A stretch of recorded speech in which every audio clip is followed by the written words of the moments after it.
मैं कैसे शरीर हो सकता हूँ, क्योंकि शरीर शरीर है, मैं हूँ। और शरीर मैं नहीं हो सकता, ये दो अलग अलग बात है। शरीर एक नाउन है, हड्डी मांस से पैदा हुआ जो भी ये पंचभौतिक चीज़ का कॉम्बिनेशन है, इसको कहते हैं शरीर। और ये नाउन है, कॉमन नाउन है, जातिवाचक नाम है। मेरा ही शरीर को ही शरीर नहीं कहते, सबके शरीर को शरीर कहते हैं। इस तरह हड्डी मांस के द्वारा निर्मित प्रकृति का जो भी जीव है, उसके जो शरीर है, हर एक के शरीर को शरीर कहते हैं। किसी भी नाम का अर्थ ये होता है किसी वस्तु को संकेतित करना। एक वस्तु के लिए एक नाम होता है, तो ऐसे वस्तु का नाम है शरीर। और मैं शरीर हूँ में जो मैं आता है वो मैं है प्रोनाउन, वो सर्वनाम है। और वो मैं किसके लिए प्रयोग होता है?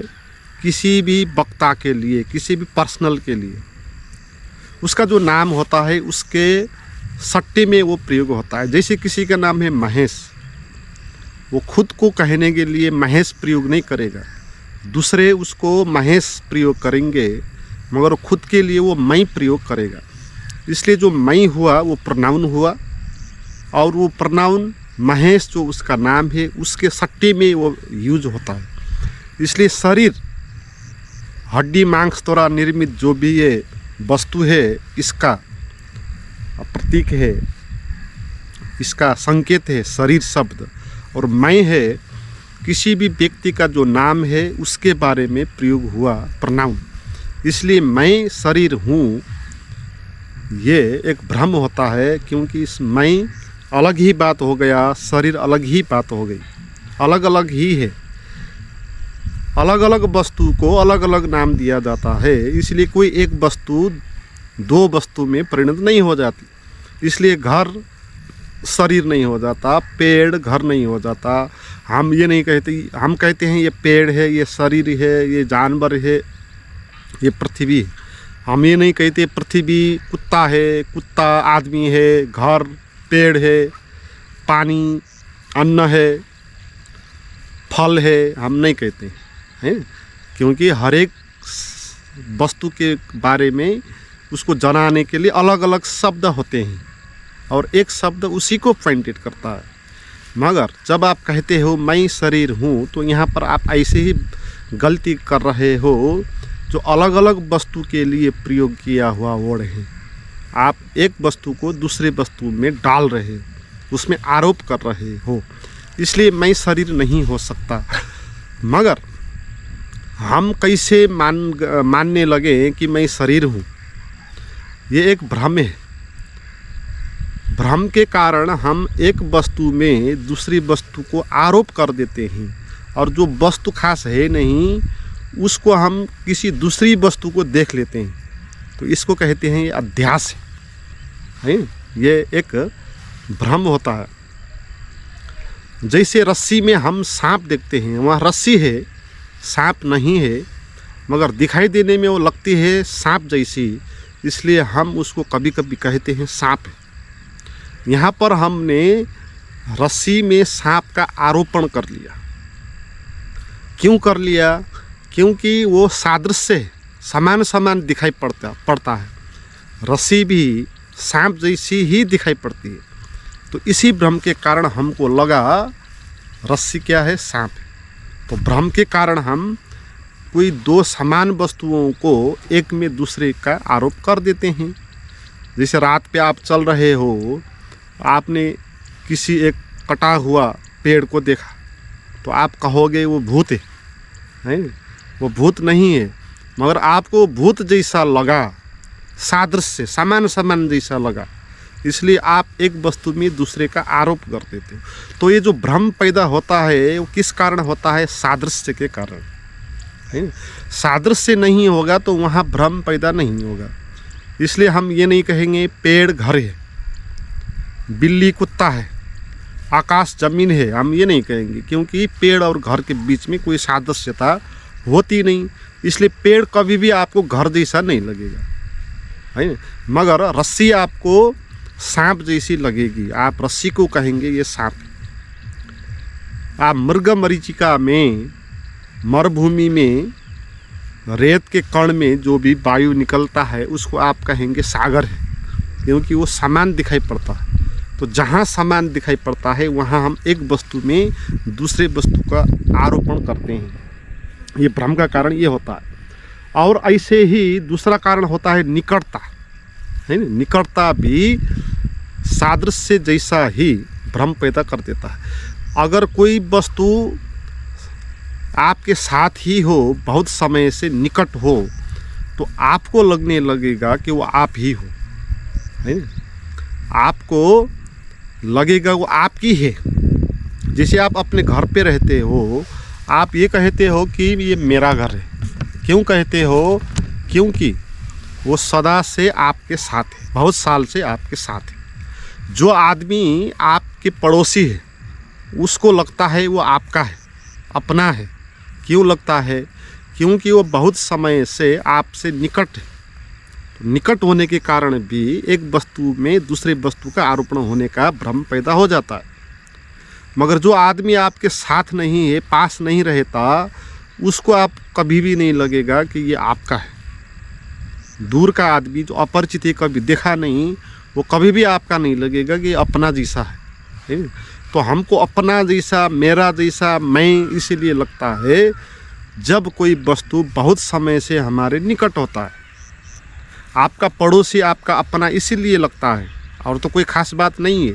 हालांकि पड़ोसी जो होते हैं बहुत जेलसी होते हैं, बहुत झगड़ा होते हैं पड़ोसी के साथ, ईर्ष्या भी होती है। फिर भी आप पड़ोसी को देखेंगे तो लगेगा ये अपना जैसा है ना। ये भ्रम है, क्योंकि वो बहुत समय से साथ में रह रहा है, नजीक रहा। आपके घर पे जो भी सदस्य हैं वो आपके साथ ही रहते हैं। पति पत्नी है जो एकदम ही साथ रहते हैं, इसलिए पति पत्नी को लग जाता है वो उसका ही है। इसलिए झगड़े हो जाते हैं। कोई दूसरा कहेगा कि मेरा है, तेरा पति नहीं है, तो वो कहेगा कि तेरा नहीं मेरा है। तो ऐसा झगड़ा हो जाता है। तो जो चीज़ निकट हो जाती है उसके कारण भी आरोपण पैदा हो जाता है। और यहाँ पर क्या हो गया कि ये जो शरीर है वो हमारा साथ है, निकट है, बहुत समय से हमारे साथ ही है ये शरीर। तो ये निकट होने के कारण हमको लगने लगा, मैं को लगने लगा कि मैं ये शरीर हूँ, है ना। तो ये भ्रम है। तो इसी भ्रम के कारण हम कहने लग गए हैं कि मैं शरीर हूँ, है ना।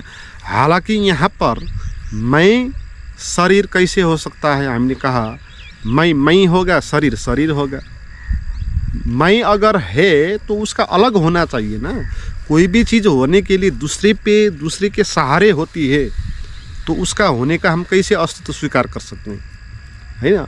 किसी वस्तु का भी अस्तित्व स्वयं होना चाहिए। उसका अस्तित्व होने के लिए दूसरी वस्तु को आवश्यक है चिपकाना, तो फिर उस वस्तु का होने का क्या अर्थ है?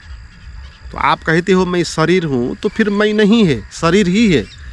क्योंकि अगर मैं अकेला नहीं हो सकता, आपका शरीर के बिना भी मैं अगर नहीं हो सकता, तो फिर मैं का होने का कोई भी अर्थ नहीं हो। हर एक वस्तु अगर है तो वो स्वतंत्र होती है। पेड़ है तो वो स्वतंत्र है, वो घर से स्वतंत्र है, जानवर से स्वतंत्र है, अलग है। मगर पेड़ कहें अगर मैं जानवर हूँ, तो फिर पेड़ का होने का अर्थ क्या है? तो मैं अगर है सच में, तो उसको अकेला होना चाहिए ना, केवल शुद्ध मैं होना चाहिए, तो ही उसका होना हो सकता है। मगर मैं इस तरह अकेला हो नहीं सकता, किसी दूसरे के साथ चिपक के ही होता है।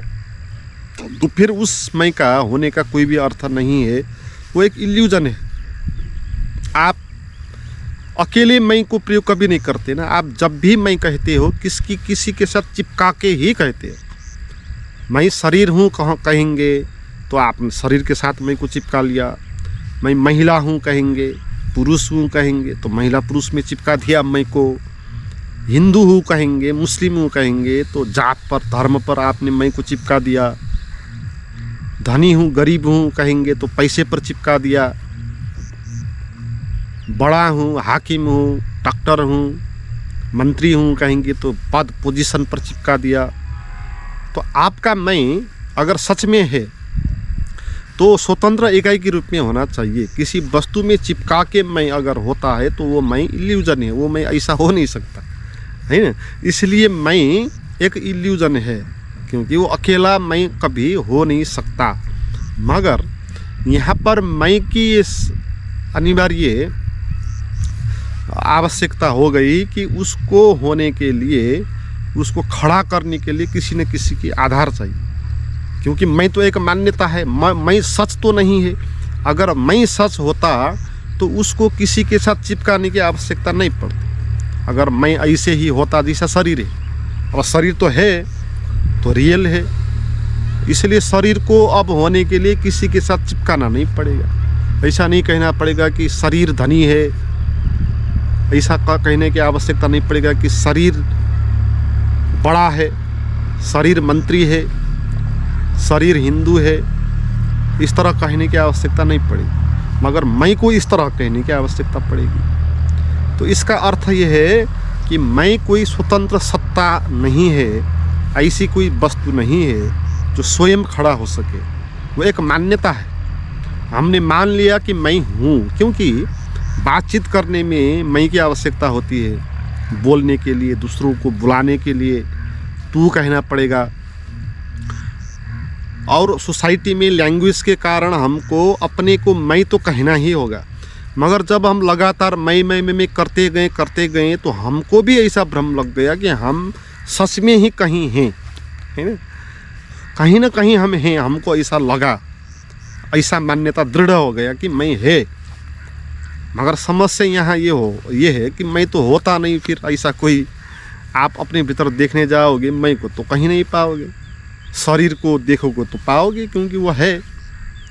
अन्य वस्तु को पाओगे, पेड़ को कहीं पाओगे, वो है। मगर मैं ऐसा तो पाओगे नहीं वस्तु की तरह। वो एक मान्यता के द्वारा ही बना है, तो फिर मैं तो होगा नहीं वहाँ। अब उसको कैसे खड़ा करे फिर, है ना। मैं को तो हमने मान ही लिया कि है। अब उस झूठ को सच बनाने के लिए किसी सच का आधार चाहिए। झूठ को भी अगर सच का आधार दिया जाए तो झूठ भी खड़ा हो जाता है। तो मैं इसी तरह खड़ा हो गया, झूठ होकर भी, क्योंकि उसको इस शरीर का आधार दे दिया। फिर कह दिया कि मैं शरीर हूँ, मैं हिंदू हूँ, मैं बड़ा हूँ, धार्मिक हूँ, मैं धनी हूँ, मंत्री हूँ, ये हूँ, वो हूँ करके अब मैं को एक आधार दे दिया। और इसमें सबसे बड़ा आधार क्या है? शरीर, है ना। शरीर के साथ मैं को चिपका दो और कहने लग जाओ कि मैं शरीर हूँ। तो इस कारण मैं खड़ा हो गया झूठ, शरीर के आधार पर। मगर ये तो भ्रम है। झूठ बात जितनी भी पुरानी क्यों ना हो, जितनी भी दृढ़ क्यों ना हो, वो झूठ ही होगी ना, रियल तो कभी नहीं होगी। आप 1000 लाख बार आपको मानने से भी क्या हो जाएगा, कोई भी झूठ सच तो नहीं हो जाएगा। तो इसीलिए झूठ झूठ ही होगा। तो इसलिए आप जितना भी कहो मैं शरीर हूँ, मैं शरीर हूँ, आप शरीर कभी होगे नहीं। आपको मान्यता पर ही जीना पड़ेगा। तो आपको अब इस भ्रम को तोड़ना है कि आप शरीर नहीं हो, शरीर है, आप नहीं हो। और मैं एक मान्यता है, रियल में ऐसा कोई वस्तु मैं नहीं। तो ये बात आपको समझ लेना चाहिए। तो इस बात को समझेंगे, मनन करेंगे, इसको ध्यान करेंगे, इस पर चिंतन करेंगे, तो ये भ्रम आपको टूटेगा कि आप शरीर हो। फिर शरीर ही बचेगा, आप नहीं बचोगे। और अनुभव में देखना चाहिए आपको कि आपके भीतर प्रवेश करके क्या मैं सच में ही शरीर हूँ। और आँख बंद करके देखना चाहिए कि मैं क्या हूँ, कहाँ हूँ। तो फिर बात क्लियर हो जाएगी कि मैं कहीं भी नहीं। मैं को हम ज़बरदस्ती शरीर के साथ चिपका के खड़ा कर रहे हैं यहाँ, है। तो इस तरह मैं होता नहीं है। मगर हमने ज़बरदस्ती मैं को बना लिया मान्यता के द्वारा। अब वो उसको खड़ा करने के लिए भी शरीर का आधार दे दिया और खुद के ही जाल में हम फंस गए हैं। जैसे मकोड़ी होती है, अपने ही जाल फैलाती है और फिर उसी के अंदर वो फंस जाती है। ऐसे ही हमने जाल बना लिया मैं का। मैं ये हूँ वो हूँ, या करके एक शब्दों का जाल बना लिया मैं का। और उस मैं के शब्दों का जो जाल है उस संसार के भीतर हम अब छटपटा रहे हैं। क्योंकि अगर मैं शरीर हूँ तो फिर शरीर में तो भूख लगेगा तो फिर मैं भी भूख हो जाऊँगा, शरीर में दुख होगा तो मैं भी दुखी हो जाऊँगा, शरीर मर जाएगा तो फिर मैं भी मर जाऊँगा, है ना। तो खुद ने ही बनाया मान्यता है, खुद ने ही जाल पैदा किया हमने, और उसी के अंदर हम फंस रहे और घबरा के जी रहे हैं मृत्यु के डर से, है। तो मैं रियल में क्या है उसका तो हमने कभी खोजा नहीं। जब आप इस मैं को छोड़ेंगे, जिस मैं को आप मैं करते रहते हो, मैं शरीर हूँ कहते हो, मैं ये जात हूँ धर्म हूँ, कहीं कहीं चिपका के जिस मैं को किसी पर चिपका के मैं को खड़ा करते हो ना, उस मैं को छोड़ोगे तो ही आप सच में कौन हो वो बात पता चलेगी, है। तो आपको शुद्ध मैं किसी के साथ न चिपकाए हुए स्वतंत्र तरीके से जो केवल शुद्ध बोध होता है, जो शुद्ध मैं होता है, उसकी खोज करना है, वो आप है। मगर जो आप मानते हो मैं, वो तो स्वतंत्र शुद्ध ऐसा है नहीं, वो तो दूसरे के साथ ही हो सकता है, अकेला तो हो ही नहीं सकता। तो इस समझ के द्वारा अपनी मान्यताओं को खंडित करना चाहिए और मैं को हटा के बिना मैं के होकर नया तरीके से फिर आपको देखना चाहिए।